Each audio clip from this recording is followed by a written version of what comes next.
presentando? ¿Sí? ¿Me escuchan bien?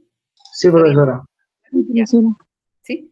Muy bien, chicos. Miren, entonces esta clase va a comprender la gravimetría más a fondo de lo que la hemos estado viendo y vamos a ver sus aplicaciones y ejercicios, ¿no? Entonces, este va a ser el contenido, ¿no? Y acá vamos a empezar con lo que les estaba mencionando a ustedes. Miren, la técnica gravimétrica prácticamente ha sido la base de los análisis químicos de minerales y materiales industriales. A partir de la mineralogía, ¿no? Y de los inicios de la industria se desarrolló pues la química, ¿no? Entonces, los procedimientos, digamos, el defecto que tiene es que sus procedimientos son largos, ¿no? Pero, y generalmente se requiere más experiencia, aunque ustedes no lo crean, ¿no? Es más fácil hacer análisis instrumentales muchas veces que hacer análisis gravimétrico. Entonces, la gente actualmente, ¿no? Prefiere técnicas volumétricas, ¿no? Que también son absolutas, pero son más rápidas, y también las instrumentales que no son, digamos, son relativas, ¿no? Son más, requieren los patrones de la gravimetría. Pero aún se siguen aplicando técnicas gravimétricas, por ejemplo, como para determinación de humedad, ¿no? Para pérdidas por calcinación, son muy usadas, ¿no? Especialmente cuando se trata de minerales, ¿no? Y otras más que también se aplican, ¿no? Y que muchas veces es el único método, el mejor. Por ejemplo, para determinación de sulfato, el método patrón es el método con cloruro de bario, ¿no?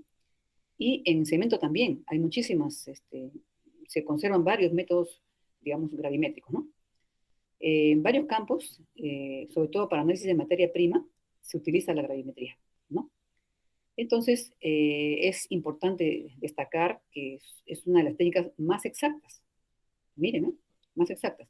¿Recuerdan ese cuadro que les puse de Gary Christian, en donde había una comparación de los métodos? Ahí pueden ustedes ver la exactitud que tienen estos métodos en comparación con muchos instrumentales. Porque mientras más patrones se hagan, ¿no? Mientras más operaciones se hacen, hay más error. Los errores se van acumulando, se suman, son acumulativos.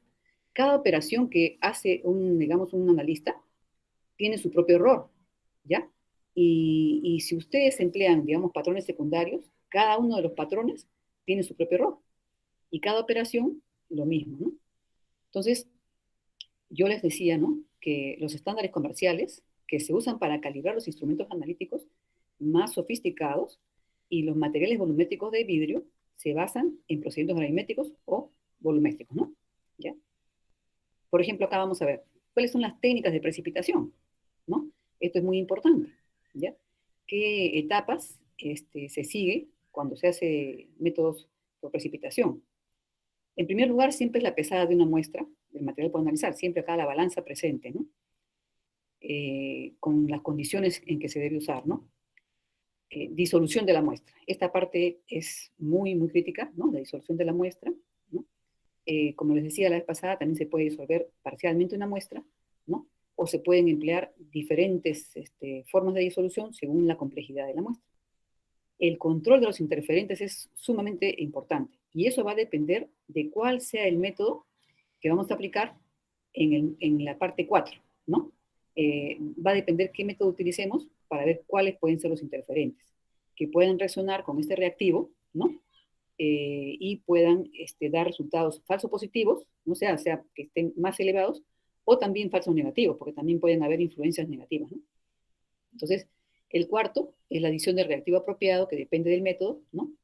Y que vamos a formar un compuesto muy poco soluble con el analito, ¿no? O también puede ser con una sustancia equivalente al analito.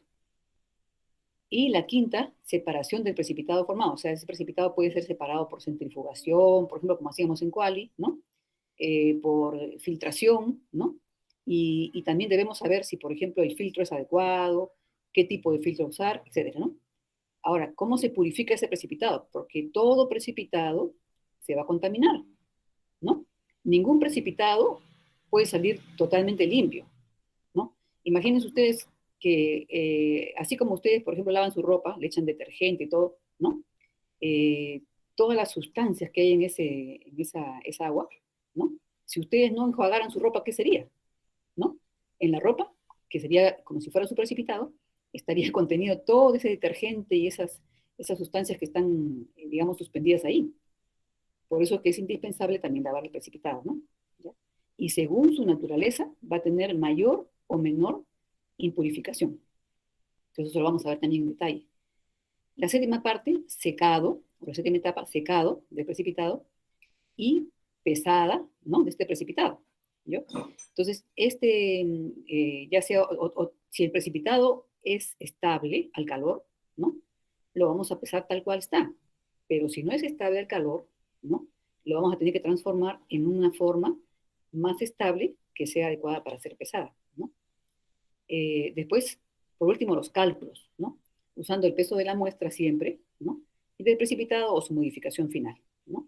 Esa es la parte donde ya entran los factores gravimétricos. A veces entran, a veces no. Vamos a ver eso. Ahora la pregunta es, ¿cualquier precipitado será adecuado para gravimetría? No, no, de ninguna manera. Dice, para que el método de resultados satisfactorios, el precipitado obtenido deberá tener las siguientes características. Debe ser muy poco soluble. Esta es digamos, un aspecto muy, muy importante, ¿no? Debe ser filtrable y lavable. Acá, este detalle también lo vamos a ver. Luego tiene que tener una composición definida, o sea, debe surgir ese precipitado de una reacción estequiométrica, ¿no? No debe ser un precipitado que tenga una composición que no sabemos, porque si no, no habría manera de calcular, ¿no?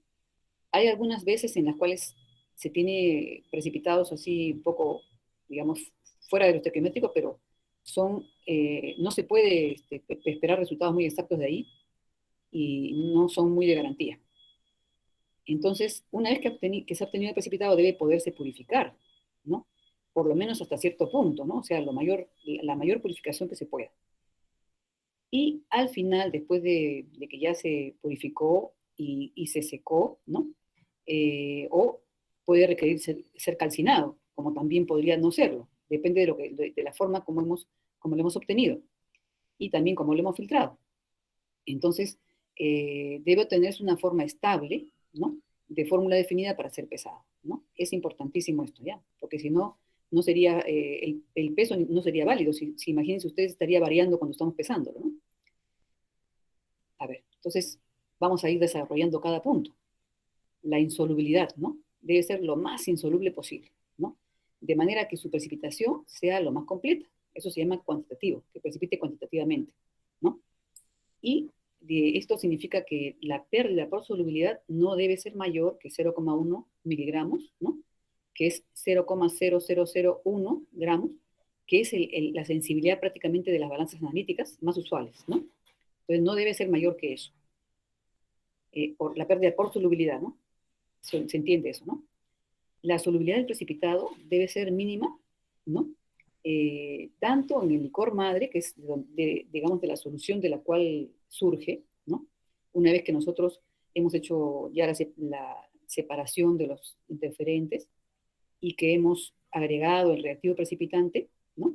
Todo ese conjunto, esa solución se llama licor madre, que prácticamente es como que da luz al precipitado, ¿no? Y también debe ser poco soluble en el líquido de lavado, ¿no? Porque no todos los líquidos de lavado son agua, por si acaso. Eso lo vamos a ver ahora, ¿no? Entonces, tenemos que recordar que la temperatura también influye en la solubilidad, ¿no? Si nosotros, por ejemplo, queremos que sea temporalmente más soluble, podemos calentar.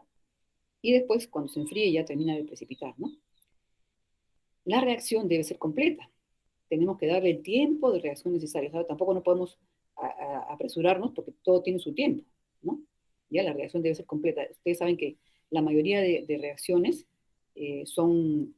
digamos, deben alcanzar un equilibrio, ¿no? ¿Ya? Entonces, para que esto se logre, hay que darle un tiempo, ¿no? No se puede, no es instantáneo, ¿ya? No es instantáneo. Entonces, la segunda condición, ¿no? Era que fuera filtrable, ¿no? Que el tamaño de partículas de ese precipitado sea mayor que el poro del papel, ¿no? O medio filtrante, porque no todo se filtra en papel, también se puede filtrar sobre otro tipo de filtros, ¿no? Antes se usaba mucho unos crisoles que se llaman Guch, que tienen la base, digamos, agujereada, ¿no? Tienen agujeritos. Y en esos agujeritos, perdón, y esa base se cubría con el material filtrante que es a base de asbesto, ¿no? Fibras de asbesto. Pero como está prohibido usar el asbesto, ¿no? Salieron otro tipo de crisoles que en la base, en lugar de ser, digamos, una base compacta, esa parte tiene un material de vidrio, que es un material de vidrio, le dicen fritado, ¿no? Y es un vidrio poroso, ¿no? O sea, es un vidrio que ha sido molido, ¿no? Molido y aglomerado de alguna forma, ya digamos, de manera técnica, de manera que se ha formado una placa filtrante, ¿no? Entonces esos son ahora los actuales Bush, ¿no?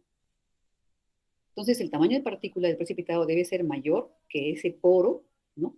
Que la abertura del papel de filtro o del medio filtrante, para que sea retenido durante la filtración y su lavado también se pueda realizar en ese medio filtrante, ¿no? Que podamos lavar el crisol con el medio, ¿no? Perdón, con el precipitado, ¿no? Los precipitados cristalinos, ¿no? Son más fáciles de lavar. Imagínense ustedes que un precipitado cristalino tiene menos área, ¿no? Que un precipitado coloidal. ¿Recuerdan ustedes el estado coloidal, ¿no? Los precipitados coloidales son precipitados amorfos, que se forman rapidísimo, como los hidróxidos. ¿Recuerdan ustedes cuando en Quali veíamos el hidróxido férrico que precipitaba, ¿no? El hidróxido de manganeso, hidróxido de aluminio, que parecían gelatinas, ¿no? Parecían gelatinas de diferentes colores, ¿no? Y que prácticamente eran sumamente, digamos, pequeñitas las partículas submicrónicas. Y esas partículas submicrónicas están como si fuera una gelatina, una mazamorra, ¿no? Eh, digamos, de flux, ¿no? Están aglomerados así, ¿ya? Estos realmente son súper pequeños y si se rompe esa unidad que forman así como una gelatina, se dispersan, ¿no? Y, y al ser tan pequeñitos atraviesan cualquier papel de filtro o cualquier medio filtrante o lo obstruyen, ¿no? Generalmente se utiliza papel de filtro en estos casos, no se utiliza otro tipo, ¿ya? Entonces, en cambio, los precipitados cristalinos, ¿no? Son los mejores para ser filtrados y lavados. Los coloidales son muy problemáticos, ¿no? Porque debido justamente a la cantidad, a la enorme área que presentan, tienen una capacidad para arrastrar impurezas al precipitar que es enorme y retienen agua e impurezas. Es muy difícil purificarlos y filtrarlos, ¿no? Por ejemplo, acá esto ustedes pueden ver que digamos, para la química analítica es muy problemático trabajar con coloidales, ¿no? Y más bien en estos precipitados de hierro y de aluminio se forman, ¿no? Se busca que se formen en tratamiento de aguas. El tratamiento de aguas, por ejemplo, que vamos a ver, estamos pidiéndole a un amigo que ha trabajado 40 años en Sedapal, que nos haga una charla para ustedes, ¿no? De repente lo hacemos por el CERCEU, una charla sobre el tratamiento de aguas para hacer agua potable y también residuales, ¿no?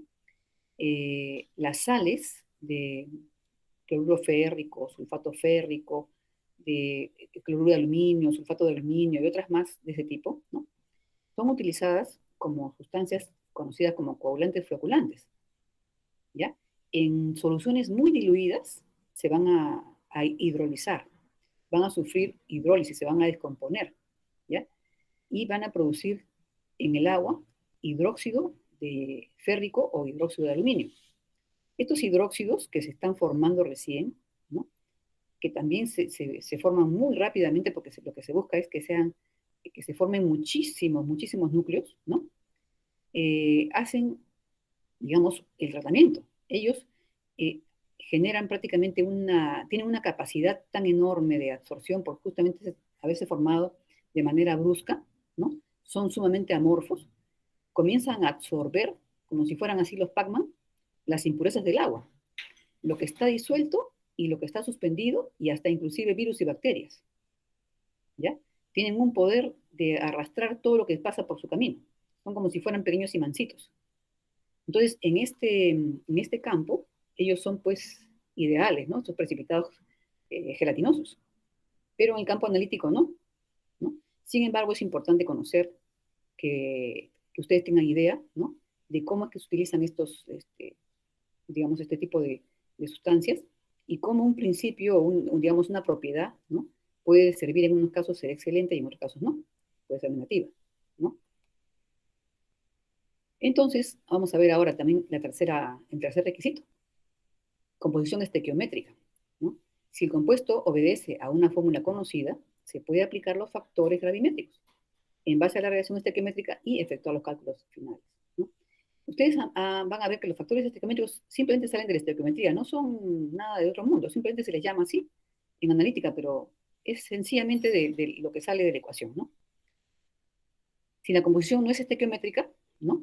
En algunos casos puede ser, digamos, se puede aplicar un factor empírico, pero no es muy recomendable.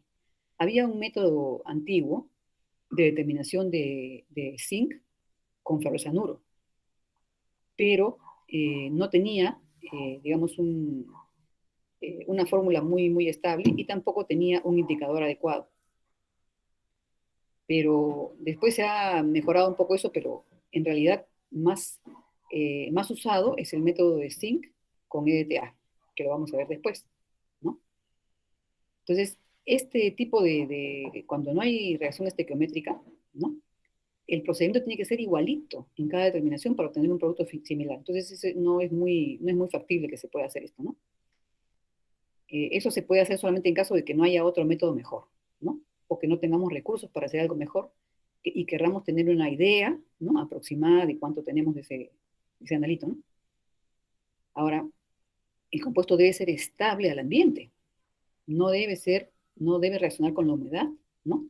Con el CO2, con el dióxido de carbono, ni con el nitrógeno, nada. No debe ser higroscópico, ¿no? En caso de que no haya otra forma mejor de pesarlo, ¿no?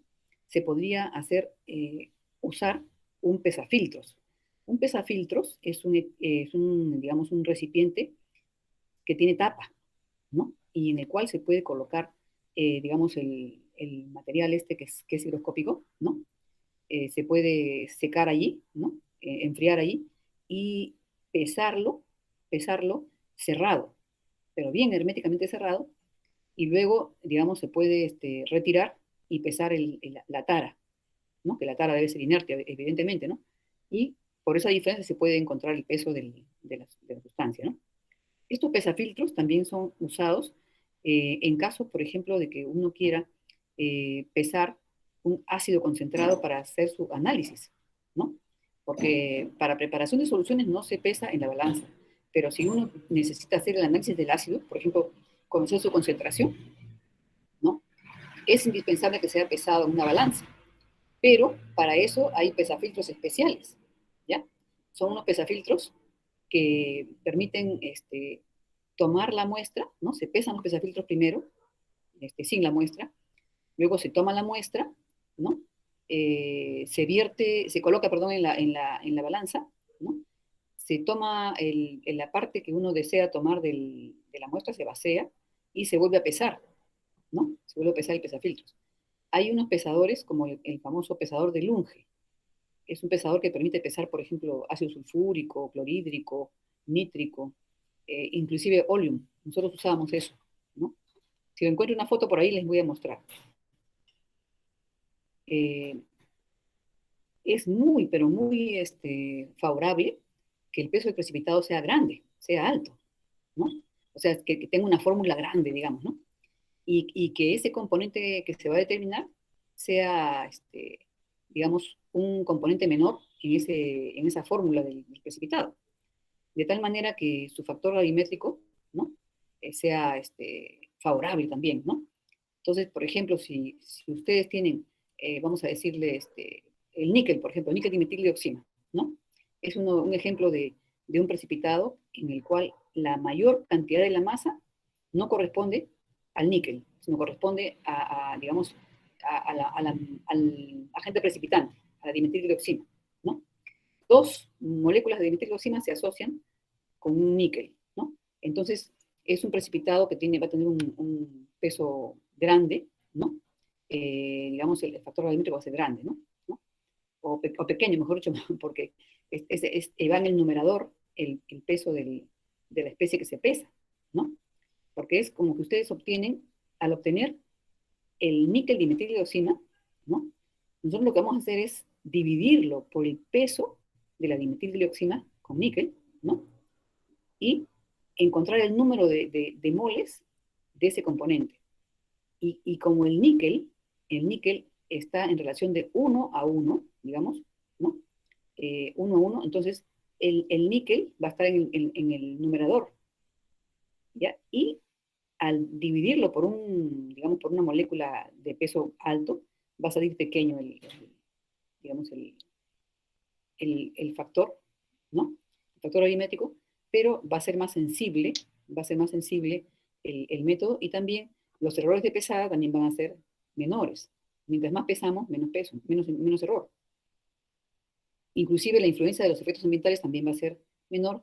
Y en este caso, por ejemplo, del níquel, dimetildioxina, como es un precipitado que lo vamos a ver después, que no tiene mucha afinidad por el agua, entonces va a ser muy difícil que sea impurificado por las sustancias que están en el agua, ¿no? En el licor madre. Luego, otro cuarto requisito, que sea fácilmente purificable, ¿no? Porque siempre hay que, como les decía, ¿no? Como el caso del lavado de ropa, hay que enjuagar, ¿no? Entonces, debe contener lo mínimo posible de sustancias coprecipitadas, ¿no? ¿Qué cosa es una sustancia coprecipitada?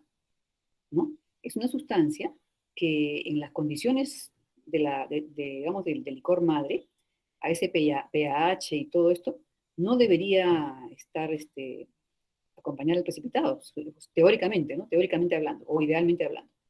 Pero sin embargo es arrastrado, ¿no? Arrastrado por el precipitado. En su caída, ¿no? Conforme va cayendo, ese precipitado va arrastrando a otras sustancias que normalmente a esas condiciones son solubles, ¿no? No debe estar contaminado con otros constituyentes de la muestra, ¿no? Que son parte de esos coprecipitados, los cuales deberán removerse por lavado luego de la filtración. O sea, lo ideal es que solamente sobre el precipitado queden impurezas, pero no es así. Lamentablemente también quedan por dentro. Entonces, acá acá hay una pequeña nota, ¿no? Que dice, la masa y el volumen del precipitado no debería llenarse, no debería cubrir, ¿no?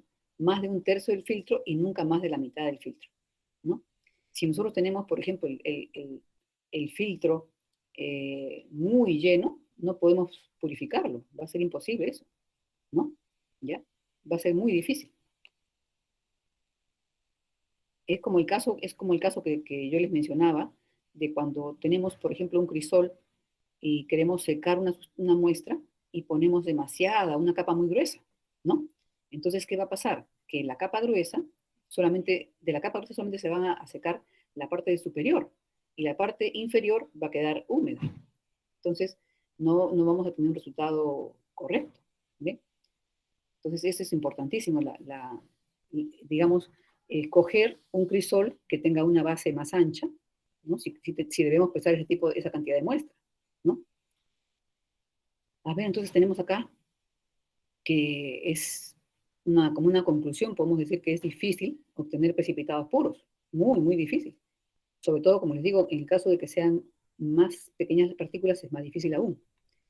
Y esto debido a la falta de especificidad y de selectividad, o sea que una sustancia que agregamos no reacciona solamente y exclusivamente con el analito, ¿no? Puede reaccionar con las sustancias que la acompañan, ¿no? Y como les decía, también por los fenómenos de coprecipitación, de oclusión, que vamos a ver poco a poco. Entonces, generalmente se separa al componente problema de los demás para que precipite con menos impurezas, aunque no se puede hacer 100% de la separación, pero por lo menos hacemos todo lo posible. Al precipitar en presencia de todos los componentes, ¿no? Podría requerirse disolver la forma separada tomar la forma separada y redisolverla, ¿no? Acá me he equivocado un poco al escribir, lo voy a corregir, ¿no? Antes de pasárselos. Bueno, simplemente lo que hemos separado lo vamos a redisolver, ¿ya? Y luego le agregamos otro reactivo, por ejemplo, para formar un nuevo precipitado, ¿no? Y ahí va a haber menos impurezas. Como ya hemos separado, digamos, la mayor parte de impurezas, lo hemos separado, habría menos probabilidades de contaminarse el precipitado, sería más limpio, ¿no? Entonces esto es cuando hay, por ejemplo, muchos problemas de coprecipitación. ¿Recuerdan ustedes cuando nosotros hacíamos el análisis, la marcha sistemática, por ejemplo, y empezábamos el grupo 3, 4 y 5, ¿no? Con hierro, precipitaba el hierro, y si había mucho hierro, este podía arrastrar a otros. Y a veces no encontrábamos al aluminio, no encontrábamos al zinc, ¿no? ¿Se acuerdan? Se nos perdían porque habían sido coprecipitados, ¿no? ¿Ya? Entonces ese es un aspecto muy importante. ¿Qué hacemos para reducir la coprecipitación? ¿No? Vamos a ver, muchas veces se tienen que complejar, ¿no? Se tienen que complejar a los, digamos, a las impurezas, ¿no? Ahora, ¿cómo pesamos? Vamos a ver formas de pesar. El componente problema muchas veces no se pesa en la forma en que precipitó, ¿ya? Y eso se hace, ¿por qué? Por algunas razones distintas, ¿no? En particular, por ejemplo, acá, el hierro, ¿no? El dióxido férrico, ¿no? Tiene una composición súper desconocida prácticamente, ¿no? Porque si bien es, digamos, hidróxido férrico o F2O3, tiene una cantidad de agua que no sabemos cuál es, ¿no? Totalmente desconocida la cantidad de agua, es X, H2O, ¿no? Igual también el aluminio, no sabemos en realidad al final qué cosa tenemos allí, ¿no? Entonces debemos eh, cambiarlo, debemos modificarlo para poder tener una fórmula definida. Entonces lo secamos, ¿no? Lo secamos, digamos, a 100 grados y de todas maneras va a quedarse con una cantidad enorme de agua, no sabemos cuánto. Porque todo eso va a depender de la forma inclusive en que se hizo la precipitación, ¿no? Y el secado, ¿no? Entonces, ¿qué hacemos? La solución es calcinarlo. Y por esa razón es que se utiliza papel de filtro, ¿no? Porque se puede calcinar. Y va a quedar en forma anhidra, que ya es definido, ¿no? Como Fe2O3, ¿no? Y igual también en caso de alúmina, ¿no? Al2O3, ¿ve? Entonces ahí sí se puede pesar y ya sabemos a qué fórmula corresponde. Entonces, hay otras sustancias que también, como como las que tienen partículas demasiado finas, ¿no? Como el caso de este hierro y el caso de otros más, que son coloidales y todo, así se sequen a 100 grados, 110, 150 por un periodo prolongado, no liberan toda la humedad, ¿no? La tienen ahí prácticamente como atrapada, ¿no? Tienen el agua retenida, ya sea por absorción o inclusión, ¿no? La inclusión es llamada oclusión, que está dentro las partículas, está dentro ese licor madre, por ejemplo, que tiene sustancias disueltas, ¿no? Por ejemplo, también hay casos en los cuales la humedad está pues dentro de la masa. Como les había comentado la vez anterior, que cuando se hace, por ejemplo, plásticos, ¿no? Como los chips de poliéster, son recortes de poliéster, estos para que sean enfriados y para que solidifiquen, salen a una temperatura muy elevada. Salen a través de unos, ¿cómo le llaman a estos? Unos especie de, no sé si ustedes han visto toberas, salen a través de unas toberas que son como, ustedes han usado prensapapas para hacer puré. No sé si se han dado cuenta ustedes, el prensapapas tiene huequitos, ¿no? Tiene agujeritos, y uno coloca la papa dentro y lo presiona y sale la papa como fideitos. ¿Ya? Así también digamos, en las plantas, ahí están las toberas, que son de diferentes calibres, diferentes, digamos, diámetros de los agujeritos para diferentes usos. Entonces, el uso que les estoy mencionando ahora es para poder producir los recortes de poliéster, ¿no? O recortes de otros plásticos. Entonces, sale a presión el material como fideitos, pero está caliente. Y se van cortando, ¿no? Se van cortando y van cayendo agua, a una gran cantidad de agua. Esa gran cantidad de agua hace que prácticamente se sequen y se solidifiquen. Pero esa agua ingresa a esas partículas de polímero y no solamente está por fuera, sino por dentro. Y a la hora que se quiere hacer, por ejemplo, fundir este producto, se tiene que eliminar esa agua. Y eso se elimina a más de 150 grados, 160 si mal no recuerdo. ¿Ya? Igual también para analizarlo, analizar cuánto tiene de agua, se tiene que calentar, como les digo, si mal no recuerdo, 160 grados, por lo menos, ¿no? Y no solamente a 160 grados, sino también al vacío, en una estufa al vacío. Imagínense ustedes que se requiere mucha fuerza, ¿no? Para que se dilate ese material, ¿no? Y pueda salir el agua contenida en el interior, ¿ya? Entonces, toda determinación de humedad no es a 100 grados ni 110, no, depende del material y depende cómo está esa agua. Entonces, es conveniente que la forma precipitada se pueda descomponer o transformar en la forma deseada, ¿no? En condiciones de temperaturas bajas, ¿no? Y que sea un producto estable a las temperaturas a las que se someterá, ¿no?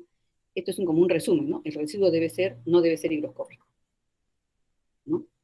Y después de pesar el residuo, se podría, por ejemplo, si ustedes tienen un residuo, ¿no? Eh, ustedes pueden disolverlo, ¿no? Si se puede, digamos, si es fácilmente soluble, no como el sulfato de bario que es tan insoluble, y lo podrían analizar qué sustancias han sido arrastradas, porque de todas maneras algo ha quedado. Y en caso de que sea muy necesario para la mayor exactitud, corregir el resultado final, ¿no? O sea, que generalmente se puede hacer esto en un método gravimétrico, ¿no? Y esta es una ventaja con respecto a la volumetría, ¿no? Que se puede hacer estas cosas. Ahora vamos a ver a los precipitados coloidales, esos famosos precipitados problemáticos, ¿no? Sustancias coloidales son sustancias dispersas, ¿no? En un medio, ¿no? De manera que sus partículas están entre 1 y 200 micras, imagínense, ¿no? O sea, es tremendo esto ¿no? de las micras, es muy pequeñito, ¿ya? 10 a la menos 6 metros, prácticamente es una micra. Entonces, como ven ustedes, es sumamente, digamos, fino, ¿no?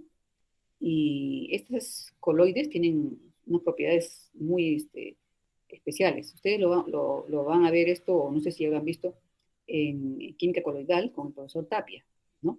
Él es el experto en esto.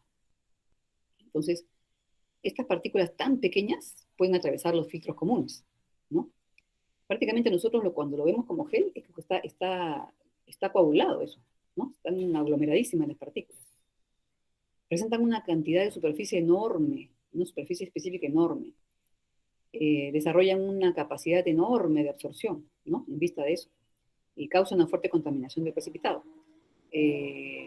Esto, como les decía, mientras más área, mayor cantidad de contaminantes, ¿no? En la superficie sobre todo, ¿no? Las suspensiones coloidales tienen cargas de iones, o sea, las suspensiones coloidales se mantienen dispersas por los iones cargados que contienen, ¿no? Y hay una serie de, como capas, ¿no? De iones y contraiones adheridos en su superficie. O sea, una capa negativa, una capa positiva, y así se van formando como sándwich, ¿no? Digamos, o como esferas, mejor dicho, ¿no? Como esferas. Presentan carga eléctrica, ¿no? Entonces, esa carga eléctrica que presentan, ¿no? Como son semejantes, ¿no? Las cargas semejantes, se mantiene la dispersión. Y eso se llama un coloide estable, ¿no? Cuando el coloide se mantiene suspendido, es un coloide estable. Y lo que nosotros queremos hacer es que sea inestable. Queremos que precipite para que lo podamos, que coagule para que lo podamos separar, ¿no? ¿Ya? Entonces esto tiende a impedir que las partículas se puedan coagular, ¿no?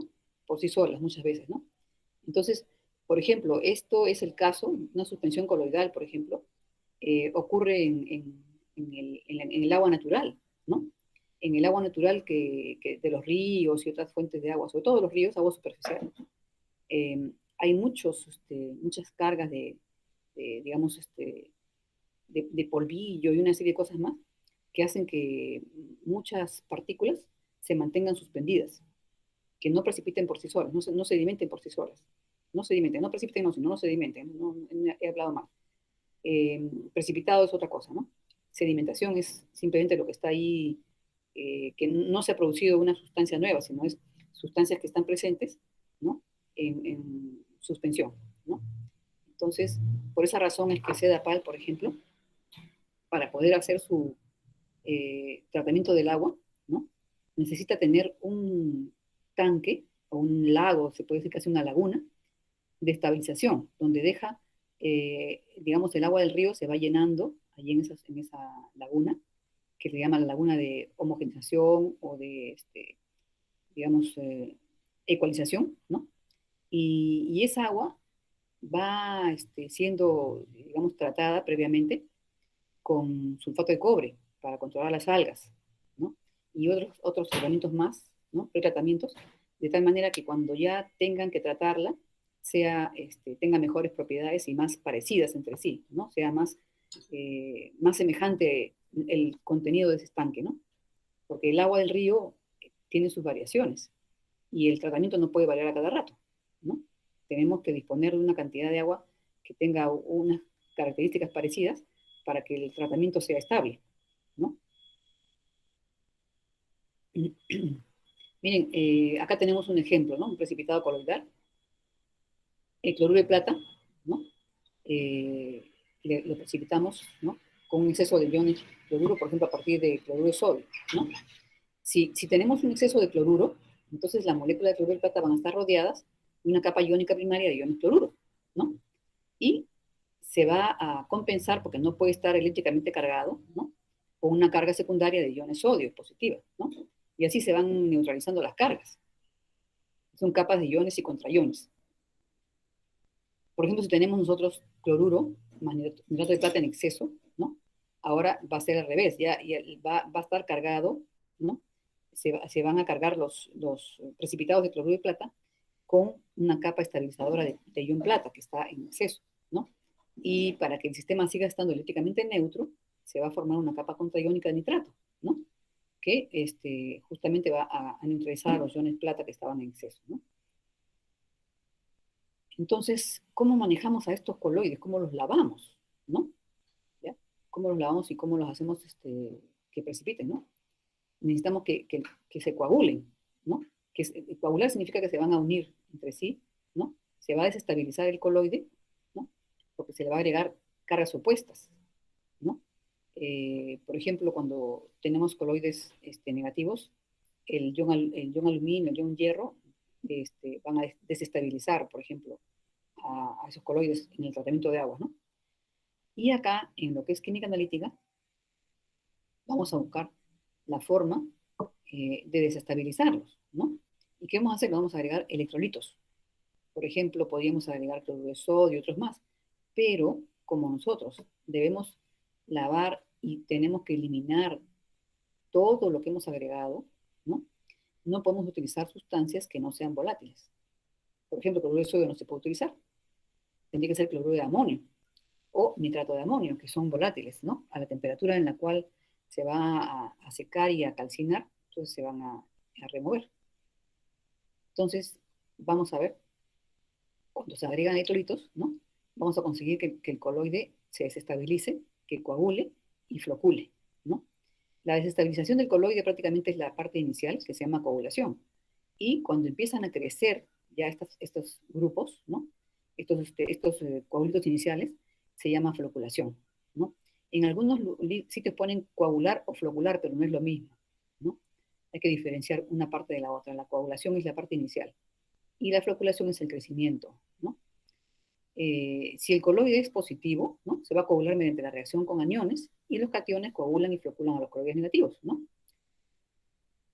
Cuando se precipita, los iones son arrastrados con el precipitado y lo contaminan, ¿no? O sea, no prácticamente no cumplen su función y se van aparte, no, sino se quedan pegados, digamos, ¿no? Adheridos al precipitado. Entonces, como les mencionaba, ¿no? Para poder retirarlos durante el secado, ¿no? O la calcinación, entonces deben ser volátiles, ¿ya? Y por eso es que se emplean las sales de amonio. Las sales de amonio son lo más utilizado para los análisis, ¿no? Y esa es su gran importancia, ¿no? ¿No? Porque las sales de amonio permiten, pues, son volátiles, ¿no? Son fácilmente volátiles. Ahora, la número 5 dice, el precipitado se redispersa. ¿Qué pasa cuando nosotros lavamos con agua? lavamos con agua y arrastramos, le quitamos prácticamente los electrolitos. Y al quitar los electrolitos, digamos, se revierte la reacción de coagulación y floculación y se produce una dispersión. Eso se llama peptización, ¿no? Entonces, esta peptización es totalmente indeseable, porque ¿qué ocurre? Que las partículas van a ser del tamaño coloidal, y eso es capaz de obstruir y de atravesar el papel de filtro. Entonces, para poder lavar el precipitado, ¿no? No se puede utilizar solamente agua, ¿no? Entonces, las soluciones de lavado deben ser soluciones electrónicas diluidas, evidentemente con sales de amonio, ¿no? Ahora, por ejemplo, la temperatura y el tiempo de reposo son muy importantes, ¿no? El tiempo de reposo, ¿no? Digamos, cuando ustedes tienen, eh, de hecho, en primer lugar, tiene que haber el tiempo de reacción, pero además también un tiempo de reposo, porque los precipitados no se forman, digamos, si se forman muy rápido, ¿no? Van a ser coloidales, pero si uno les da el tiempo para que se formen, retrasando su precipitación, ¿no? Con artificios, como subiendo la temperatura, por ejemplo, como haciéndolo, digamos, en soluciones diluidas, ¿no? Como agregando lentamente el reactivo, entonces nosotros vamos a poder darle un tiempo para que se ordene, ¿no? Para que se formen de manera más cristalina, más ordenada. Y además también le damos un tiempo, muchas veces que se llama envejecimiento, lo vamos a ver dentro de un ratito, ¿no? Una digestión. Los precipitados coloidales, por ejemplo, van a precipitar mejor en soluciones calientes, o sea, va a ser más lento, ¿no? Vamos a tratar de darles, de retrasar su precipitación, ¿no? O sea, incrementar la solubilidad, ¿no? Y les agregamos despacito, lo más lento posible, ¿no?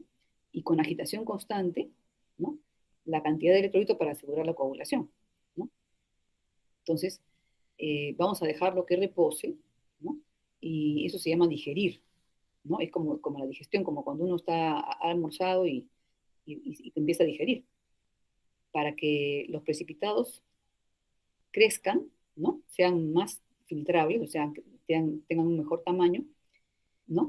Y además también para que el precipitado, digamos, pierda las moles de agua que caracterizan a los precipitados gelatinosos, resultando una masa más densa y fácil de filtrar, ¿no? Es otra forma de mejorar, digamos, sus características, ¿no? ¿Ya? Tenemos acá también un aspecto interesante, que no todos los precipitantes son inorgánicos, ¿no? También tenemos reactivos orgánicos que son muy interesantes, ¿no? Ustedes ya han visto pues la dimetildioxina, ¿no? Entonces, vemos acá que muchos compuestos orgánicos se han aplicado como reactivos precipitantes para iones inorgánicos, ¿no? Y con eso se busca también que sean más específicos, más selectivos, ¿no? La mayoría forman complejos con estos iones, ¿no? Y muchos de estos complejos que son no iónicos, ¿no? Justamente por eso son poco solubles, porque al ser no iónicos son, digamos, lo opuesto al agua, entonces tienen un alto peso molecular además, ¿no? Y muchos de ellos son solubles en solventes orgánicos, dada la predominancia, digamos, de su parte orgánica. Entonces, si son solubles en solventes orgánicos, es posible que podamos separar estos precipitados, ¿no? Con un solvente específico, ¿no? Que sea inmiscible pues con el agua, ¿no? Y permitir separar iones en presencia de otros, ¿no? Haciendo la extracción por solventes, ¿no? Y luego pueden ser determinados por métodos colorimétricos, ¿no? O espectrofotométricos. Entonces, eso también ayuda muchísimo, ¿no? Es una forma de extraer, ¿no? Una sustancia que está en pequeña concentración, un componente minoritario de una matriz, ¿no? Entonces, estos precipitantes orgánicos, que son formadores de complejos, ¿no? Reaccionan con los cationes y como les mencionaba, ¿no? Al ser, digamos, digamos al ser no polares, ¿no? Generalmente, pues, su insolubilidad es mayor en el medio acuoso. Y ellos tienen en parte de sus moléculas grupos ácidos, y en otra parte grupos básicos, ¿no? Y átomos entre los dos puntos, ¿no? Son moléculas un poco grandes, ¿no? Que pueden producir un anillo, ¿no? Es como si fuera un cangrejo, ¿no? Que va a rodear al catión, ¿no? Y algo semejante como la hemoglobina, por ejemplo, ¿no? La hemoglobina, ¿no? O la clorofila, que tienen así, digamos, un anillo, perdón, una estructura, ¿no? Que los rodea y ellos están en el centro, ¿no? ¿Ya? Entonces, un compuesto así que puede formar enlaces iónicos y no iónicos, ¿no? Covalentes. Entonces, pueden producir un anillo de 5 o 6 miembros rodeando al ion metálico, ¿no? Al analito. Las moléculas orgánicas, que son prácticamente los ligandos, ¿no? Formadores de complejos, forman dos tipos de enlaces con el catión central, enlaces iónicos y covalentes, ¿no? Covalentes coordinados. Eso le da una gran estabilidad, ¿no? Tiene prácticamente más puntos, digamos, de contacto, ¿no? De contacto fuerte con el ion, ¿no? Entonces resulta un compuesto complejo que se llama quelato, o complejo interno. Interno porque está contenido prácticamente en el interior el catión, ¿no? Estos son muy importantes, inclusive tenemos en el organismo humano también tenemos muchos de estos complejos. Los más conocidos en química analítica, ¿no? Son la dimetildioxima y la oxima, ¿no? Nosotros hemos visto ahí que la dimetildioxima siempre la hemos usado para níquel, ¿no? Para hierro ferroso y paladio, y la oxina para varios cationes, ¿no? Entonces vamos a ver a nuestra dimetildioxima, ¿no? Que generalmente es específica para níquel 2, es el más conocido, ¿no? Digamos, de los iones que se pueden determinar acá. También se puede usar para paladio y para hierro 2, ¿no? El paladio puede precipitar en soluciones ácidas. Imagínense, con un ácido clorhídrico 0,8 formal, ¿no? O molar, pues, como ustedes quieran llamarlo. Y imagínense qué tal manera de ser tan estable ese complejo que está formando con el paladio, que puede resistir el efecto del ácido 0,8 formal de clorhídrico. Y el níquel más bien precipita solo en medio básico. O sea, el níquel, digamos, si comparamos la estabilidad de los dos complejos, el de paladio es más estable, ¿no? Miren, la fórmula estructural de la níquel dimetildioxima, ¿no? Que son dos moléculas de dimetildioxima por un ion de níquel, presenta enlaces iónicos y covalentes coordinados, ¿no? Es un complejo muy estable, de color rojo escarlata. Ustedes ya lo vieron en, la, en el ciclo pasado, ¿no? Ciclo pasado en Quali, que es poco soluble en medio amoniacal, ¿no? Generalmente se utiliza para determinar níquel, ¿no? Por ejemplo, en aleaciones, ¿no? Y en otras matrices, ¿no? Por ejemplo, también hay unos catalizadores que se llaman níquel-Raney, que se utilizan para hidrogenar, ¿no? Nosotros hacíamos determinación de níquel en níquel-Raney, ¿no? Cuando yo estudiaba, ¿no? Ahora se está haciendo níquel en aceros, ¿no? Y se precipitan como dimetildioxima, níquel dimetildioxima, ¿no? Que es sumamente sensible, ¿no? Porque ustedes pueden ver ahí que el níquel, bueno, el peso molecular ahorita no lo tengo en la cabeza, pero es alto, ¿no? Y el compuesto níquel, perdón, el ion níquel es una parte pequeñita, ¿no? De toda esa masa, ¿no? Acá tenemos que también otros cationes equivalentes como el zinc, el cobre y el cobalto, ¿no? Forman complejos, digamos, similares, pero que son solubles en el agua, ¿no? O sea, ellos consumirían algo del reactivo, pero al no precipitar, ¿no? No van a ser interferentes. Tenemos acá la 8-hidroxiquinoleína u oxina, ¿no? Esta la usamos también para reconocer aluminio, no sé si ustedes se acuerdan, ¿no? Pero ahora se van a acordar, ¿no? Las marchas sistemáticas al final, cuando ya teníamos separado al aluminio, podíamos utilizar la oxina o también podíamos reprecipitar, ¿no? En presencia al aluminio en presencia de aluminón, ¿no? ¿Ya? Entonces aquí tenemos que esta oxina forma quelatos, pero no es tan específica como la dimetildioxina. Esta sí es, digamos, selectiva. Tiene varios, digamos, cationes que pueden ser determinados con ella, cambiando las condiciones de pH, ¿no? Esta forma complejos con casi todos los cationes, excepto con los alcalinos y las tierras raras, ¿no? O sea, prácticamente tierras raras alcalinas. Es, un, es casi universal, se podría decir, ¿no? Entonces, como es un ácido débil, ¿no? Es un ácido débil, se puede hacer más específico, ¿no? Para un determinado catión manejando el pH, ¿ya? Entonces, vamos a ver que va a formar cationes va a formar precipitados con algunos cationes si el medio está en cierto rango. Y se ajusta el pH, y ahora cuando digo ajusta el pH, me refiero a tamponar. O sea, para que uno tenga un pH definido, tiene que tamponar, tiene que utilizar un tampón, un buffer, de manera tal que así haya ciertos cambios en cuanto a liberación, por ejemplo, de iones hidrógeno al momento de que reacciona, ¿no? Esos iones hidrógeno que se van a formar sean absorbidos, ¿no?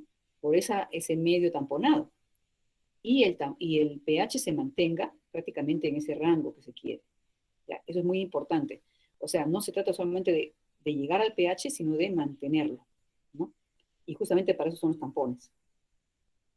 Entonces ahí se aplica, por ejemplo, en analítica para determinar magnesio, aluminio, hierro, cobre, cobalto, zinc y níquel. Vamos a ver una tabla que la he tomado de un curso, perdón, de un libro, ¿no? Del libro de Brumley, ¿no? Y van a ver ustedes, a la oxina la vamos a representar con Q, ¿no? Una Q va a ser la oxina, porque imagínense ustedes la molécula grandota que tiene, entonces la vamos a representar como Q.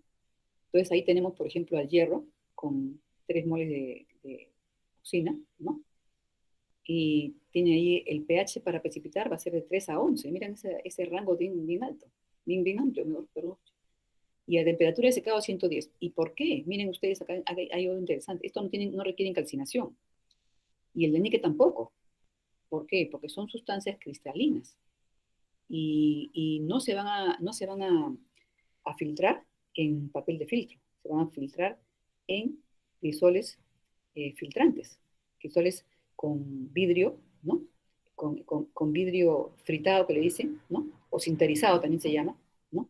La parte del filtro, ¿ya? En la base está la parte porosa, ¿no? Y requiere una temperatura de 110 grados. Con eso se remueve prácticamente la humedad y cualquier otra cosa que haya quedado ahí, ¿no? Generalmente se remueve así. El del cobre, ¿no? Va a tener un pH para precipitar de 3,5 a más, o sea, parecido al del hierro, ¿no?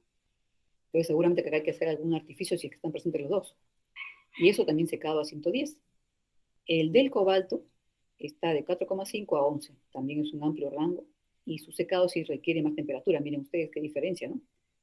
Pero también es estable, ¿eh? 210 grados, ¿no? El del zinc va a tener 2 moles de agua, miren, ¿no? Va a tener 2 moles de agua, y el pH para que precipite es 4,5 a más, y la temperatura, justamente por las moles de agua que contiene, debe ser menor que 72 grados, ¿no? El de aluminio, de 4,5 a 9, y su temperatura de secado es a 140. El del níquel, que también tiene 2 moles de agua, como el del zinc, ¿no? Es de 4,8 a 10 grados, y sin embargo, miren, resiste 110 grados de temperatura. El del magnesio, ¿no? También tiene sus 2 moles de agua, y ese sí está más fácil de separar porque su pH es de 8,8 a más, ¿no? Y a 110 grados se seca, ¿no? Entonces, ¿cuáles son las aplicaciones de la analítica de la oxina? Si ustedes han visto el cuadro anterior, para poder separarlos, ¿no? No solamente basta con ajustar el pH, ¿no? También hay que hacer algunas separaciones, como utilizar el enmascaramiento, o sea, formar otros complejos para que impida que algunos iones interfieran, porque ustedes han visto que se sobrelapan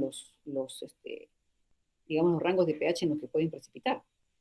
Entonces, vamos a ajustar el pH y además, ¿no? Dicen los iones férricos, por ejemplo, pueden precipitar a 3,5 y el zinc o aluminio a pH 5 y después el manganeso, ¿no? El magnesio, perdón, a pH entre 9 y 10. O sea, en esa secuencia se podrían separar, se podrían ir precipitando estos iones y para que no precipiten antes de tiempo, si en caso están dentro del rango también del anterior, ¿no? Se pueden formar complejos estables de coordinación, ¿no? Por ejemplo, con EDTA, ¿no? y eso que sean solubles, ¿no? Es una forma como si fuera que se les amarrara, ¿no? Es un secuestro, ¿no? Un enmascaramiento, ¿no? Si, por ejemplo, tenemos el aluminio, ¿no? Que lo vamos a precipitar con oxina, pero tenemos que evitar que precipite el cobre y el hierro, y vamos a enmascarar al cobre 2 con cianuro y al hierro 3 con EDTA. Entonces, ese tipo de cosas se van viendo en los métodos, ¿no? Acá tenemos a las famosas lacas, o llamadas en inglés lakes, como recuerdan ustedes al magnesón y también al aluminón, ¿no?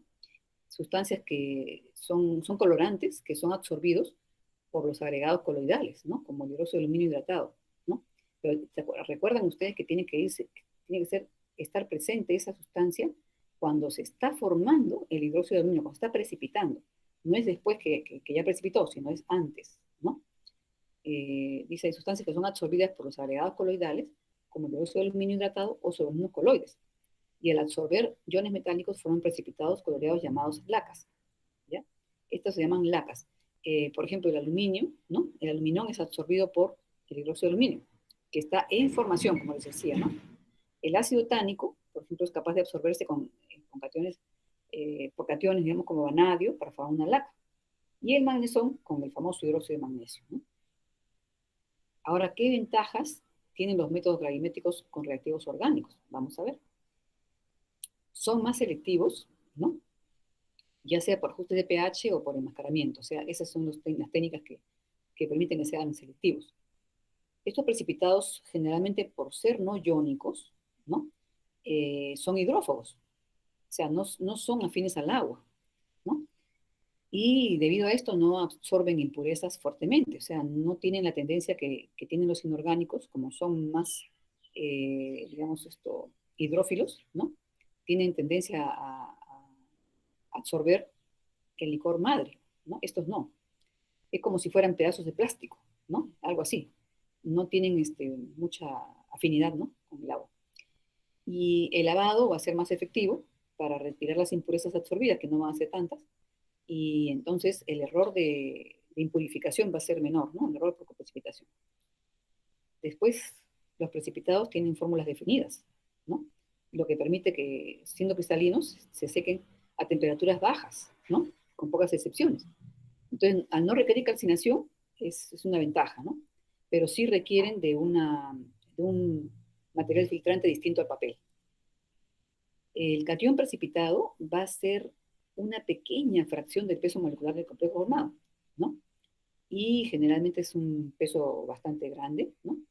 Y entonces esto incrementa la sensibilidad y reduce los errores relativos en las operaciones de transferencia del precipitado del vaso al filtro, ¿no? Y secado y pesado, ¿no? O sea, esto hace que sea más sensible, ¿no? Que se pueda detectar cantidades más pequeñas, ¿no? Los precipitados organometálicos son generalmente solubles en solventes orgánicos, ¿no? Justamente porque predomina, digamos, la parte orgánica, ¿no? Entonces esto permite que sean separados por extracción con solventes, ¿no? O por precipitación de resolución de cosas, que es lo que nosotros vamos a ver más que nada. Entonces, si estas soluciones en solventes son de color, ¿no? Se puede aplicar métodos colorimétricos o espectrofotométricos para el análisis de trazas de los cationes, ¿no? Eso es lo que aumenta la sensibilidad, ¿no? Ahora, también tienen sus desventajas, ¿no? El mismo hecho de ser hidrófobos, ¿no? Hace que estos tengan tendencia a adherirse a las paredes del vaso, de las baguetas y filtros. Inclusive ustedes ven cómo se suben a través de las paredes, ¿no? Parece que fueran ahí, que estuvieran trepando a las paredes, ¿no? Prácticamente en forma muy coloquial se puede decir que trepan las paredes, ¿no? De los vasos, de las baguetas y los filtros, ¿no? Entonces, cuando estamos filtrando, generalmente esta es la filtración al vacío, se nota claramente cómo se van trepando, cómo van deslizándose por las paredes, y hay que estarlos, digamos, atrapando, ¿no? Entonces, este problema se puede reducir cuando se usa vasos de polietileno, ¿no? Que sean un poco más afines, ¿no? O agentes humectantes, ¿no? Por ejemplo, agentes humectantes que hagan que el precipitado tenga un poco más de afinidad con el agua, ¿no? Eso se logra con los tensoactivos, ¿no? Un tensoactivo prácticamente afecta la tensión superficial del agua y ayuda a que las sustancias que no se mojan, se mojen. Por ejemplo, esa es la función de los detergentes, ¿no? El jabón, ¿no? Que por esa acción permiten que el agua moje y extraiga la grasa y la suciedad de la ropa, ¿no? Entonces, en los detergentes, por ejemplo, tienen un ingrediente activo que es el tensoactivo, pero además tienen otras sustancias que cumplen otras funciones. Entonces, un preparado detergente ya es una formulación, que es distinto que un tensoactivo puro, ¿ya? No hay que confundir una cosa con la otra, porque un detergente ya es algo que tiene varios componentes, ¿no? Es una mezcla que permite que haga una función, ¿no? Determinada, generalmente comercial, ¿no? ¿Ya? No es una fórmula, sino una formulación. Luego, estos reactivos orgánicos, por lo general, no son puros. Recordemos, y esto es aquí muy importante, por favor, presten mucha atención, la síntesis orgánica no es una síntesis como la inorgánica, que generalmente tenemos un solo producto y a veces lo demás queda en solución, ¿no? Acá la síntesis orgánica da más de un producto, ¿no? Y no siempre se puede purificar de manera completa, de tal forma que el reactivo orgánico viene a ser como un conjunto, una distribución de moléculas que no todas son iguales, ¿no? Entonces, ¿qué significa eso? Dice, la síntesis orgánica da más de un producto y su purificación puede ser incompleta. Ahora, ¿qué cosa causa esto? Reacciones colaterales y algunas veces resultados inesperados. O sea, todos los lotes de estos reactivos no van a ser iguales, ¿ya? Inclusive, dependiendo de la marca, van a tener de repente más de un componente que de otro, ¿no? Y eso le va a dar una característica, ¿no? Distinta. Entonces, este tipo de cosas que se ven en los reactivos orgánicos es muy importante tenerlo presente, ¿ya? Por esa razón, muchas veces se requiere una prueba con patrones de pureza conocida, ¿no? Por ejemplo, un patrón de níquel, por ejemplo, ¿no? Para evaluar la respuesta analítica. O sea, qué cosa es lo que sale, ¿no? ¿Qué cosa es lo que sale con una determinada cantidad conocida de níquel? ¿Qué respuesta da este reactivo orgánico frente a esa cantidad de níquel, por ejemplo? O de aluminio, qué sé yo, ¿no? Según el reactivo. Dice, antes de correr la muestra o simultáneamente, ¿no?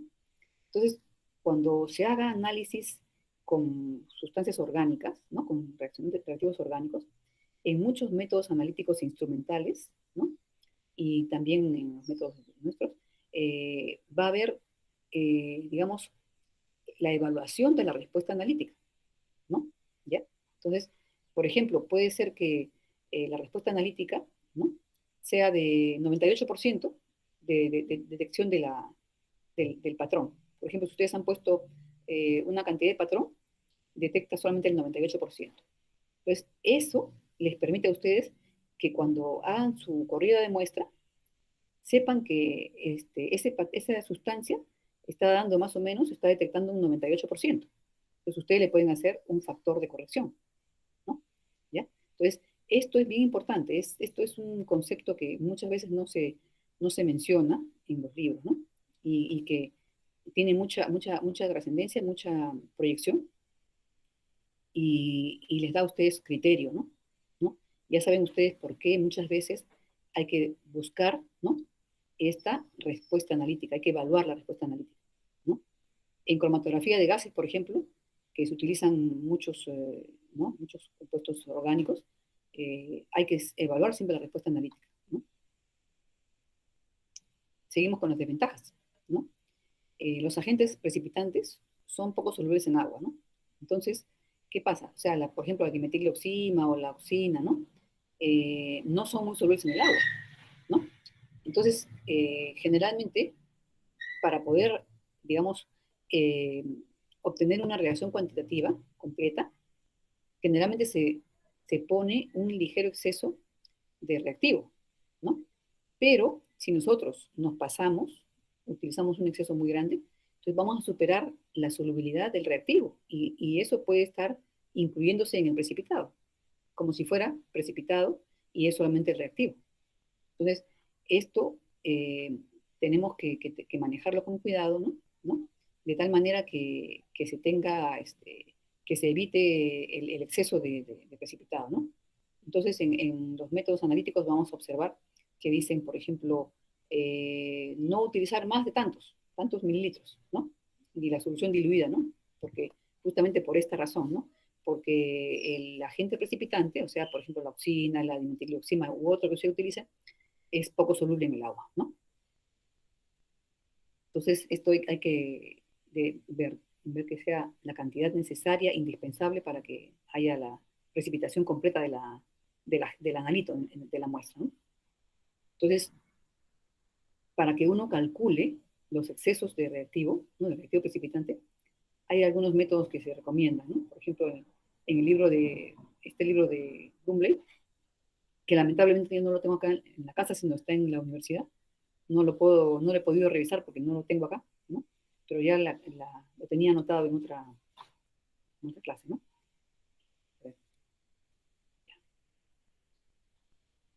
Ahora, ¿cómo ocurre la precipitación? ¿No? ¿Cómo ocurre la precipitación? ¿Cuáles son los fenómenos que se dan para que ocurra una precipitación o cuando ocurre una precipitación?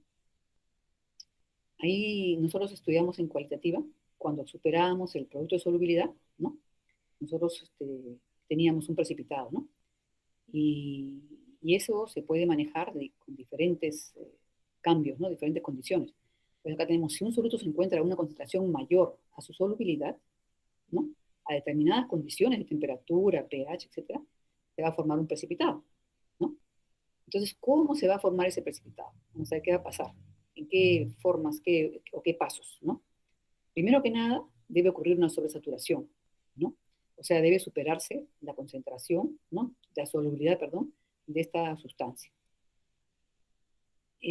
Ahí va a darse, digamos, la condición para que esto precipite, ¿no? Y se va a iniciar la segunda parte, que es la nucleación. Entonces van a aparecer unos pequeños cristalitos que ni siquiera los vamos a poder ver, invisibles, ¿no? Muy chiquititos, y esos núcleos pueden ser de unas cuantas celditas de la red cristalina, o sea, penitas, de repente ya empieza a formarse las primeras celditas, ¿no? Y conforme se sigue sobresaturando, o sea, vamos a ir agregando, por ejemplo, el agente precipitante, ¿no? Y vamos moviendo, vamos agitando, se va a ir incrementando la velocidad de nucleación, ¿no? Eh, Esto también depende de qué tan insoluble es la sustancia, ¿no? Lo que se está formando, ¿no? Entonces, vamos a darnos cuenta que sobre los núcleos iniciales, ¿no? Se va a ir depositando el material que precipita, ¿ya? Porque siempre, y también acá hay que tener en cuenta cuando hay impurezas, ¿no? Esas impurezas también favorecen la precipitación, ¿no? Son como las semillas, ¿no? Son prácticamente inductores, ¿no? Entonces los cristales van creciendo, ¿ya?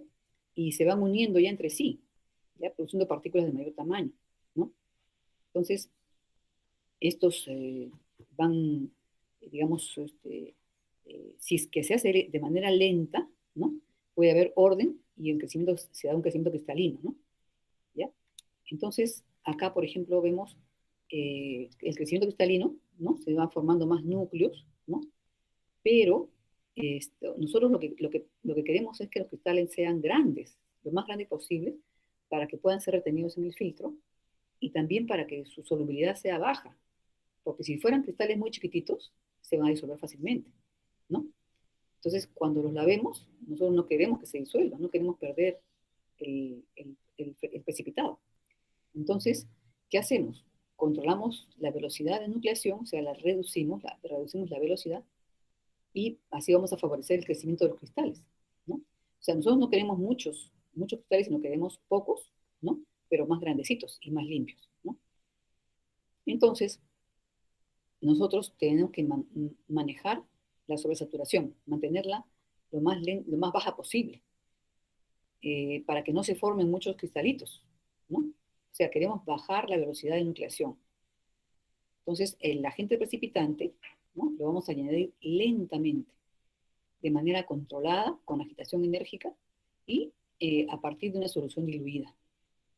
Ahora, tampoco no puede ser súper demasiado diluida, ¿no?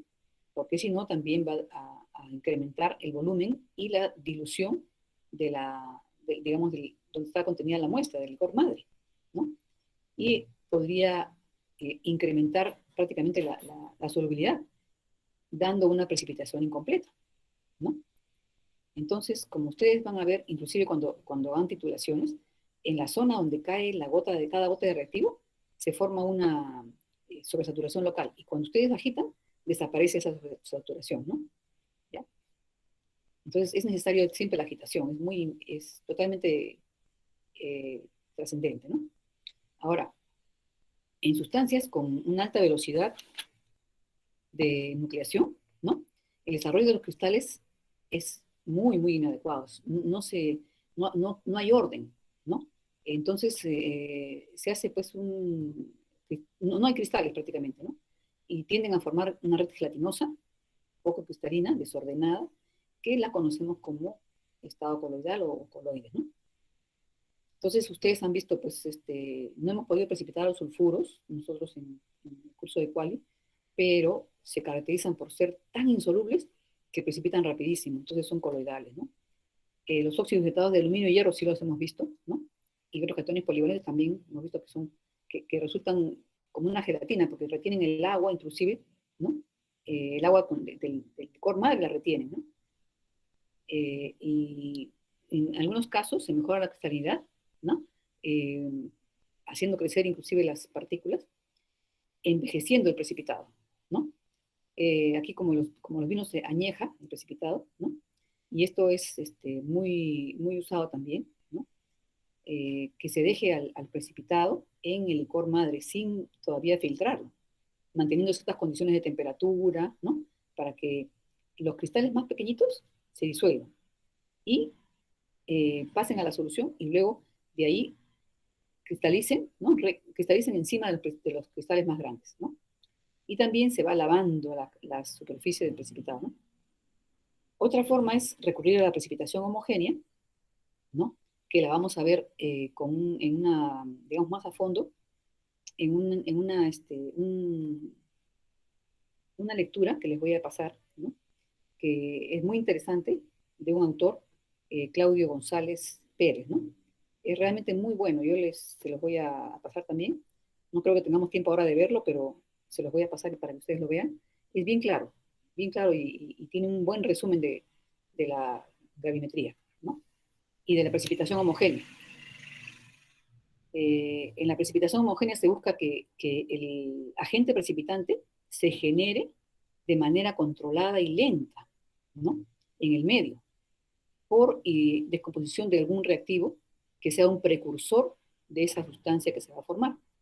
Por ejemplo, si uno quiere quiere agregar amoníaco, pero de manera controlada, puede utilizar urea y dejar que la urea se hidrolice. Y esa es una de las cosas que vamos a tener que hacer en laboratorio para poder, digamos, reemplazar al amoníaco que no tenemos, ¿no? Entonces eso lo vamos a ver un poquito más a fondo después. La contaminación de los precipitados, esto es muy importante, ¿no? Lo hemos estado mencionando ya anteriormente y ahora lo vamos a ver de manera especial, ¿no? Un precipitado es muy raro que sea puro cuando se forma. Eso es rarísimo, ¿no? Eh, prácticamente se podría decir que es imposible. Siempre hay, eh, digamos, arrastre del medio, ¿no? De las sustancias que están en el medio. Desde el agua hasta los iones disueltos y otras cosas más, ¿no?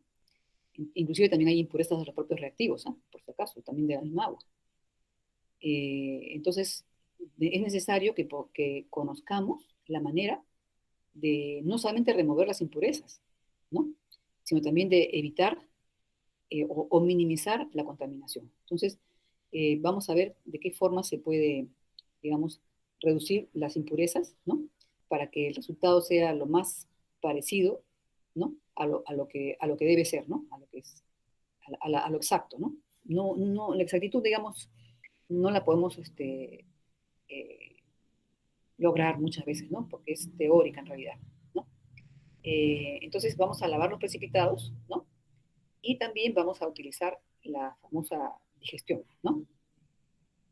Tenemos que ver la forma de reducir las impurezas que están contenidas en ese precipitado y antes de que el compuesto que tengamos el compuesto que se va a pesar, ¿no? Compuesto final. Ahora, ¿cuáles son las causas de la contaminación de los precipitados? Vamos a ver cuáles son los fenómenos, ¿no?, que se involucran. La coprecipitación es uno de los fenómenos más corrientes, más comunes, ¿no? Y cuando precipitan, por ejemplo, dos o más sustancias poco solubles, ¿no? Por ejemplo, cloruro, bromuro, ¿no? Con plata, ¿no? Se precipita, por ejemplo, se agrega ion plata, ¿no? Tenemos cloruro y bromuro, ¿no? Vamos a decirlo así. Se va a precipitar cloruro de plata y bromuro de plata, ¿no? Esta es una forma, digamos que no es la coprecipitación, esta es una precipitación simultánea, ¿no? Primero va a precipitar el más insoluble y luego va a seguir el más soluble. O sea, en este caso, por ejemplo, precipita primero el bromuro de plata y luego el cloruro, ¿no? Pero en la parte analítica cuantitativa, el término de coprecipitación va a usarse en un sentido más restringido, no va a ser en este caso, ¿no? Sino que va a referirse a una precipitación de una o más sustancias que no deberían precipitar en esas condiciones, ¿no? Y que precipitan arrastradas por una sustancia principal, ¿no? Si ese reactivo, perdón, si ese agente, si esta sustancia principal que precipita no estuviera presente, no precipitarían ellos con este reactivo. O sea, por ejemplo, les repito, ¿no? Si yo tengo un reactivo que va a precipitar a una sustancia A, un analito A, este analito precipita con la sustancia esta, pero hay otras presentes que no forman una sustancia insoluble con el analito, con el reactivo, y sin embargo caen, son arrastradas por la sustancia formada, ¿no? Entonces, por ejemplo, acá, el calcio coprecipita parcialmente al precipitar el hierro 3, ¿no? Como F2O3 con X aguas, ¿no? Lo va a arrastrar. Y el calcio no debería ser, ¿no? No debería precipitar en la condición cuando la solución es ácida, un pH de 4 a 5. No debería precipitar el calcio. Sin embargo, es arrastrado, ¿no?, por el hidróxido férrico, ¿no?, que está ahí, que está cayendo justamente por su capacidad de absorción, ¿no? Si nosotros tenemos esa condición de pH 4 a 5, ¿no?, y no está presente el hierro, el calcio va a permanecer en solución, no va a ser arrastrado, ¿no? Acá, la coprecipitación puede ocurrir por varios mecanismos, ¿no? Hay una formación de soluciones sólidas. Miren ustedes, esto es bien interesante, soluciones sólidas. Absorción superficial y oclusión, ¿no? La absorción superficial es la más conocida, ¿no?, la que más se da. La oclusión es cuando está encerrando dentro de los cristales o dentro de las partículas, ¿no? Y también pueden darse todos los fenómenos, los tres fenómenos, ¿no? ¿Qué son unas soluciones sólidas? Las soluciones sólidas son, digamos, cuando ustedes están, digamos, formando un precipitado, ¿no? Y hay sustancias, digamos, cationes o aniones, ¿no?, generalmente cationes, que son parecidos, ¿no?, que son parecidos al que ustedes están precipitando. Entonces se puede formar una solución sólida, se pueden formar cristales mezclados, cristales mixtos, ¿no? Una de las sustancias que es ajena, que nosotros no queremos que precipite, se va a incorporar a la red cristalina de la otra. ¿Y cómo ocurre esto? Cuando las sustancias son isomorfas, o sea, sus cristales pertenecen al mismo sistema cristalográfico, por ejemplo, ¿no? Vamos a decir que sea un cloruro, ¿no?, por ejemplo, y que ambos cloruros que se forman tengan el mismo sistema cristalográfico. Y además, la sustancia contaminante es soluble en la solución líquida, en las condiciones de precipitación, pero sus iones son de tamaño y carga similar, ¿no?, a la especie que está precipitando. Por ejemplo, cuando tenemos el mineral olivino, ¿no?, los minerales del olivino, el hierro ferroso y el magnesio se reemplazan uno al otro, ¿no? Entonces, podemos encontrar en la red cristalina uno u otro catión. Eso se llama diadoquía, ¿no? En el caso eso es en caso, digamos, un caso geológico, ¿no? Y hay, en casos analíticos también hay, digamos, ejemplos, ¿no? Como el cromato de bario, por ejemplo, que es soluble en el medio ácido, ¿no? Pero cuando precipita junto al sulfato de bario, ¿no? Es arrastrado prácticamente, es coprecipitado, ¿no? Aquí no va a poner coprecipita, ¿no? Coprecipita junto al sulfato de bario. Y ese precipitado, el sulfato de bario queda amarillo, ¿no? Queda más o menos amarillo, dependiendo de la cantidad de cromato de bario que haya sido precipitado, ¿no? ¿Ya? Y también el permanganato mismo puede incorporarse al sulfato de bario y da un precipitado de color rosado, ¿no? Miren esto. Y esto no se puede lavar.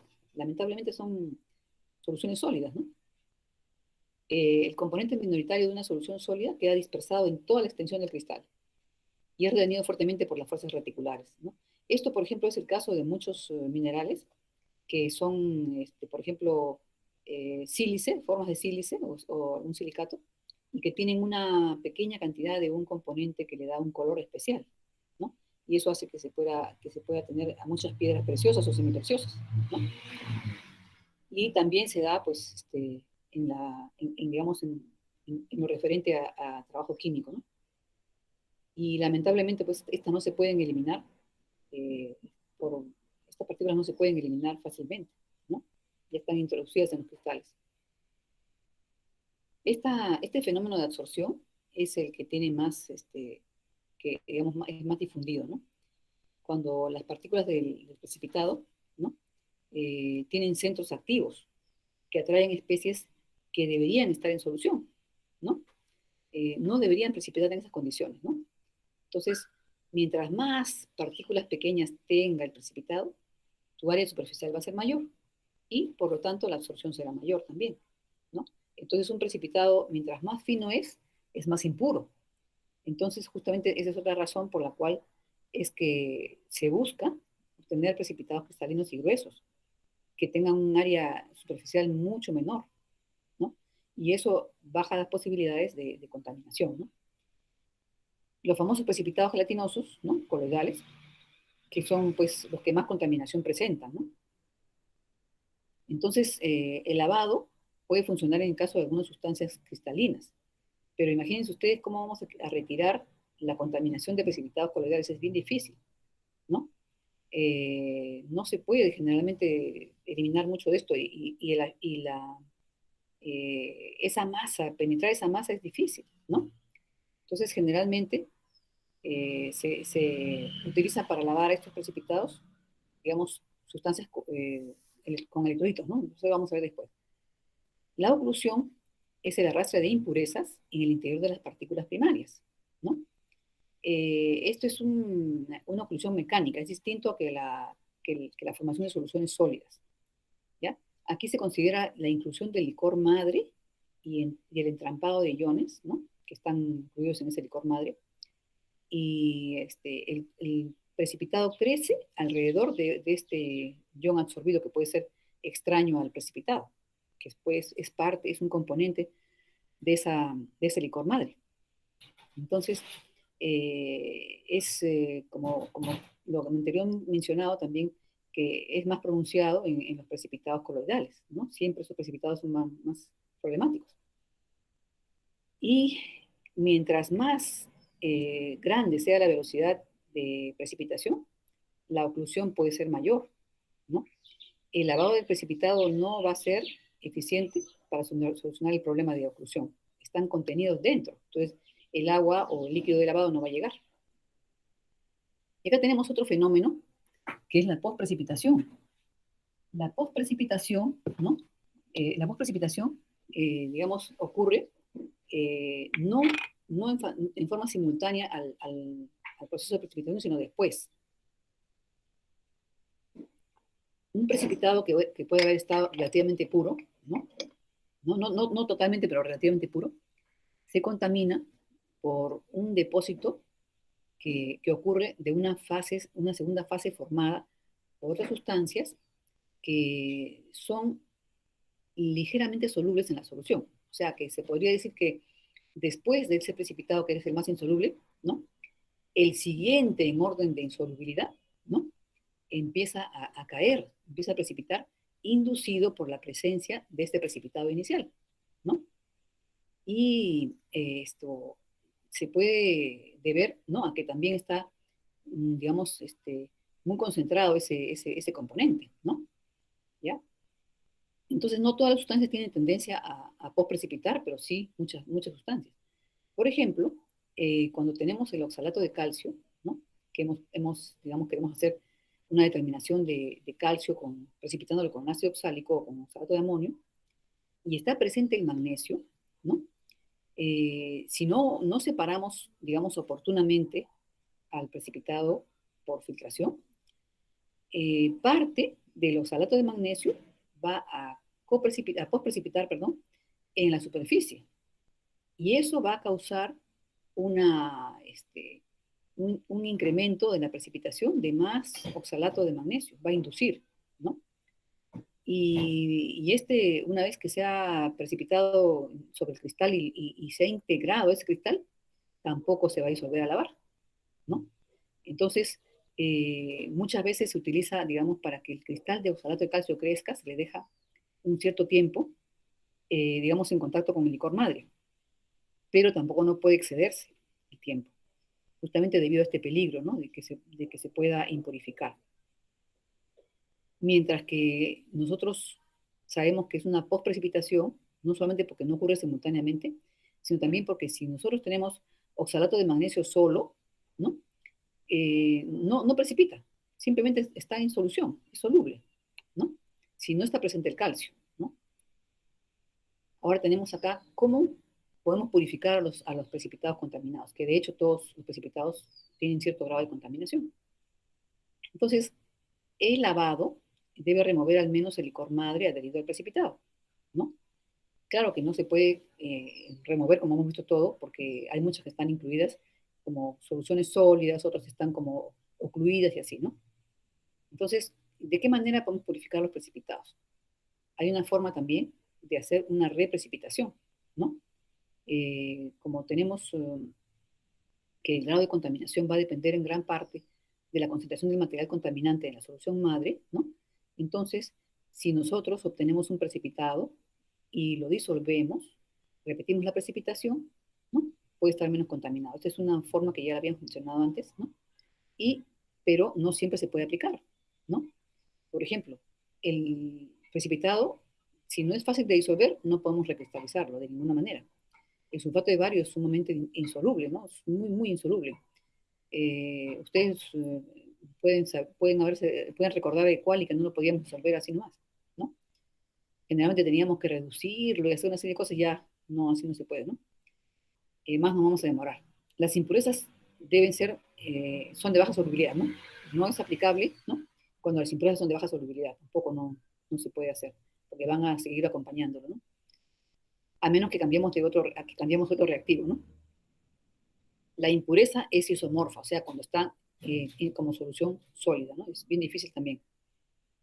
Y el mismo precipitante causa la impureza, ¿no? O sea, eso también es otro caso, ¿no? Como les había mencionado, por ejemplo, el caso de los reactivos estos orgánicos, ¿no? Muchas veces el mismo reactivo está presente ahí y está generando un resultado falso positivo. O sea, está incrementando el resultado. Ya son las 5:42, unos 3 minutos más para terminar la clase, ¿ya? Entonces, ustedes saben que digamos, purificar los precipitados es tan difícil que mejor es tratar de obtenerlos en condiciones que reduzcan al máximo esa impurificación, ¿no? Entonces, acá tenemos la digestión de precipitados o añejamiento, ¿no? Cuando dejamos el precipitado en contacto con su licor madre, van a ocurrir cambios, ¿no? Vamos a dejar envejecer al precipitado, vamos a dejar que crezca.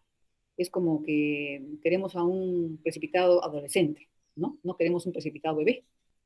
Entonces vamos a hacer crecer a las partículas, ¿no? Para que mejoren su filtrabilidad, ¿no? O sea, que no se vayan a atravesar el papel de filtro. Esto va a ocurrir cuando se deja digamos, el precipitado en contacto con su licor madre. Se puede reducir también la contaminación en caso de absorción, ¿no?, en caso de contaminación superficial, pero no en caso de posprecipitación. Más bien, si puede ocurrir posprecipitación, no se recomienda que haya que se deje envejecer el precipitado, ¿no? para darle tiempo para no darle tiempo a que haya esa contaminación, ¿no? Cuando tenemos cristales pequeños, ¿no? Los cristales pequeñitos son más solubles que los grandes. Entonces, esos se van a ir disolviendo cuando se hace el envejecimiento, porque generalmente se hace con cierto calor, cierta temperatura. Entonces se van a disolver, ¿no? Se van a redisolver y luego se van a ir depositar sobre los mayores, ¿no? Sobre los cristales mayores. Y van, digamos, uniéndose los cristales, digamos, medianos, ¿no? Y se van eliminando algunas imperfecciones de estos cristales, ¿no? Los precipitados, digamos, los coloides, se tienden a coagular, ¿no? Formando partículas de mayor tamaño que se incorporan al precipitado, ¿no? Y van perdiendo agua y van perdiendo una serie de impurezas, ¿no? Generalmente el añejamiento consiste en calentar, ¿no? A un calor suave, generalmente baño María, BM baño María, en el mismo licor madre, ¿no? ¿Ya? Entonces, esta parte, por ejemplo, de precipitación controlada o en soluciones homogéneas, como digo, está más extendida en el artículo que les voy a mandar. Bueno, es un artículo, no es un resumen, ¿no? De este señor que les mencioné hace un rato, el señor González. El reactivo precipitante se forma en la misma solución de la muestra por analizar, de manera controlada, o sea, se va formando paulatinamente. Entonces, así se evita la sobresaturación local que se da al agregar el agente precipitante y que va a originar nucleaciones considerables, aun si la adición fuera lenta y con buena agitación. ¿Sí? ¿Sí? Entonces, acá esta sí la dejamos como última, separación y lavado de precipitados. Una vez separado el precipitado de su licor madre por filtración, centrifugación o decantación, se va a lavar para remover las sustancias extrañas que no puedan ser eliminadas en el tratamiento siguiente, ¿no? Antes de pesarlo. Pero hay que tener en cuenta lo siguiente, que nunca se debe utilizar un volumen grande de líquido de lavado, porque si no, vamos a sobreutilizar al precipitado. Lo que tenemos que hacer es utilizar pequeñísimos volúmenes, muy, muy pequeñitos, eh, con lavados múltiples. O sea, no a más cristalino de precipitado, menor cantidad de lavados, menor número de lavados. Pero cuando es menos cristalino, va a requerir un mayor número de lavados. Pero todos los lavados deben ser pequeñitos. Y es mejor cuando nosotros filtramos, agregamos el lavado, ¿no? Dejamos pasar ese lavado, dejamos que filtre, y ahí recién le agregamos la siguiente porción. Porque si no, prácticamente estamos mezclando lo anterior con el siguiente lavado. Estamos siendo más ineficientes. Entonces dice, será más eficiente si cada pequeña porción de líquido se separa totalmente del precipitado antes de añadir la siguiente porción. O sea, eso quiere decir dejar pasar ese líquido, ¿no? De lavado antes de agregar el siguiente. O sea, no mantener el filtro lleno, ¿no? Sino que prácticamente ya cuando está quedándose casi vacío, agregar la siguiente porción. Entonces, acá les he dejado un poco, vamos a hacer vamos a ver con respecto a los papeles de filtro, ¿no? Nos vamos a quedar acá, ¿no? El papel de filtro, separación y lavado de precipitados, ¿no? Esta es la...